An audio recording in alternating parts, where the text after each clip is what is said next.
Bonjour Bruno Retailleau. Bonjour Alors je Caroline. vais vous poser la question très simplement. Est-ce que vous souhaitez ce matin qu'il y ait un second tour de ces élections municipales? Je pense que ce serait plus raisonnable. Je pense que nous avons collectivement Ce serait plus sous-estimé raisonnable qu'il y ait un second tour? qu'il n'y ait pas de second tour.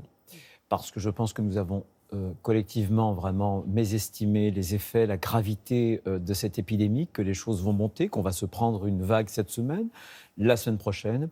Et je pense que ça ne serait pas raisonnable. C'est la raison pour laquelle, très tôt, j'ai appelé hier soir, avec beaucoup d'autres d'ailleurs, le Premier ministre à ce que nous ayons très vite une réunion pour que nous puissions en décider sur l'avis éclairé, bien sûr, du Conseil scientifique, mais aussi sur la base d'une décision collective politique. C'est constitutionnellement possible, même si ça peut paraître anecdotique dans les circonstances de se poser cette question, mais en même temps, on est un État de droit.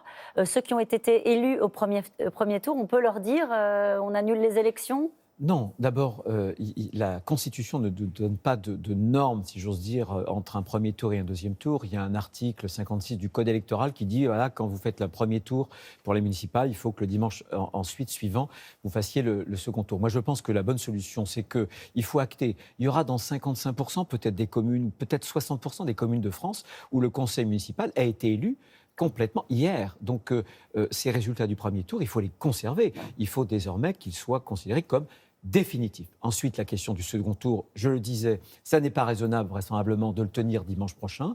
Donc il y a plusieurs solutions. Soit on le décale de quelques semaines ou de quelques mois, et alors on peut garder le bénéfice du premier tour. Mais si on le décale trop, il faudra refaire l'ensemble de l'élection. Je pense que ce qui est important, c'est qu'Édouard Philippe nous réunisse très vite. Il a prévu de le faire? Il l'a prévu exactement, je l'ai entendu quelques... Vous dites précisément aujourd'hui, il doit nous réunir aujourd'hui, il faut aller vite. Oui, parce que vous savez, les candidats, moi, m'appellent. Il y a des questions très matérielles, par exemple, de la propagande électorale, mais aussi les documents, notamment les bulletins de vote. Il va falloir les faire imprimer et il y a une sorte de ligne rouge jusqu'à demain, donc il faut aller assez vite. Vous dites pas de second vote. Est-ce que vous dites aussi ce matin il faut renforcer les consignes, passer en confinement plus général? On a vu les images ce week-end de Français qui n'avaient pas forcément conscience des risques et qui allaient prendre le soleil. Qu'est-ce que vous dites ce matin? Il faut passer à la vitesse supérieure d'une certaine manière? Moi, je le crois. Et évidemment qu'il faut en appeler au civisme de chaque Français. Pas seulement au civisme, à l'altruisme, parce qu'on doit prendre soin de soi, mais aussi prendre soin des autres. Mais très franchement, Ça suffit pas. à l'échelle d'un pays, ça ne suffit pas. Il faut maintenant des mesures de grande fermeté. Je pense qu'un confinement va s'imposer, je pense très vite. Vous savez, il y a les deux scénarios.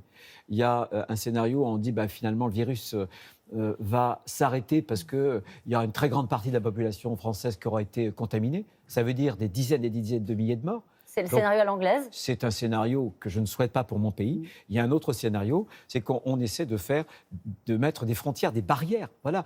Je pense aussi qu'il faut faut réfléchir aux frontières françaises. L'Allemagne, l'Autriche, le Danemark le font, mais en tout cas, y compris en France, le confinement va s'imposer. Ça veut dire que l'économie va s'effondrer.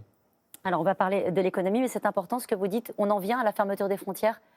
On Moi, a je pense- considéré que ceux qui le défendaient au début étaient à côté de la plaque, que le virus passait Bien sûr. les frontières comme le nuage Il de y avait- Tchernobyl. Vous dites ce matin, c'est une mesure qui peut s'avérer Mais efficace. bien sûr, mais on parle d'ailleurs de gestes barrières. Vous savez, le mot barrière, c'est une autre façon de dire le mot frontière. Il ne s'agit pas de se replier, il s'agit de se protéger. Et je pense que c'est fondamental. Et on ne doit pas accuser tel ou tel d'avoir proposé ou de proposer cette solution. Et là, je crois qu'il faut une sorte d'unité nationale sur l'ensemble de ces mesures.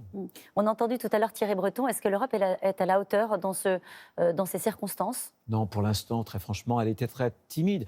Mais on voit bien, on l'a vu au moment de la crise de 2008-2009. Vous savez, les peuples, lorsqu'il y a une crise, lorsqu'il y a un choc extérieur, se tournent naturellement vers ceux qu'ils ont élus et vers leur communauté nationale. Voilà, c'est ça qui est important. Maintenant, ce que je souhaite, je l'ai dit il y a déjà plusieurs jours, je souhaite que notre président de la République, Emmanuel Macron, soit leader pour qu'on puisse réveiller l'Europe, pour qu'il puisse y avoir là aussi une prise en compte collective, y compris au niveau international. Cette épidémie, c'est une pandémie, elle est planétaire. Il doit y avoir une concertation. Vous dites que le président doit se tourner d'une certaine manière, en tout cas être leader de l'Europe. On entend le gouvernement qui se tourne vers les experts et qui justifie l'ensemble de ces décisions en disant c'est l'expertise scientifique qui, au fond, commande nos décisions. Est-ce que ça vous convient comme manière de gouverner dans un moment de crise? Alors, je pense qu'il faut raison garder. Je pense que dans un moment de crise, rien n'est plus terrible que de s'abandonner à l'émotion. Donc je pense que les experts ont un avis, mais la politique doit prendre l'avis des experts, mais elle doit aussi s'éclairer d'un certain nombre de choses. Il y a eu les Français, je pense, et c'est ce qui s'est passé au premier tour, annoncer à quelques heures du scrutin, à 19h40, qu'on passait au stade 3, qu'on fermait des lieux publics et qu'on ne repoussait pas l'élection, ça a paru incohérent. Donc je pense qu'il y a un effort de pédagogie aussi. Et il faut que les mesures, par exemple de confinement, quand elles seront annoncées, présentent une cohérence. Il faut comprendre les choses. Donc oui, bien sûr, pour les experts, mais la politique, ça n'est pas uniquement les experts. Et je pense que si les experts nous disent « Ah, les confinements, vous savez, ça a du bon, ça a du mauvais », d'abord, il y a souvent des experts qui ont des avis contradictoires, mais ultimement, la décision, c'est la politique. Dans les Échos ce matin, on apprend que le gouvernement pourra annoncer un plan de sauvetage de l'économie de 30 milliards. C'est le bon niveau ?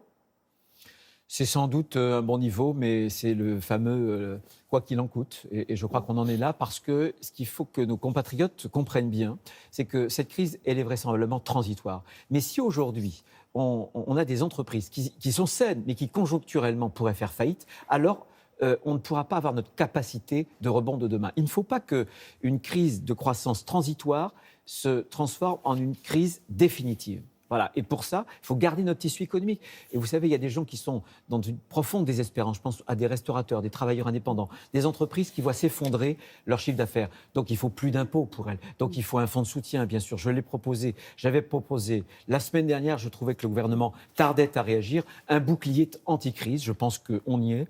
Et je pense que les mesures que le gouvernement annonce ces jours-ci sont à la hauteur. Mais vous savez, il faudra peut-être les augmenter. Ce qui est terrible, voyez, c'est que nous avons gaspillé nos marge de croissance. Quand la croissance était là, on n'a pas fait d'économie. On est à 100% de dette et nous sortirons de cette crise, malheureusement. On n'a pas dit ruinés. un mot de politique et du résultat du premier tour.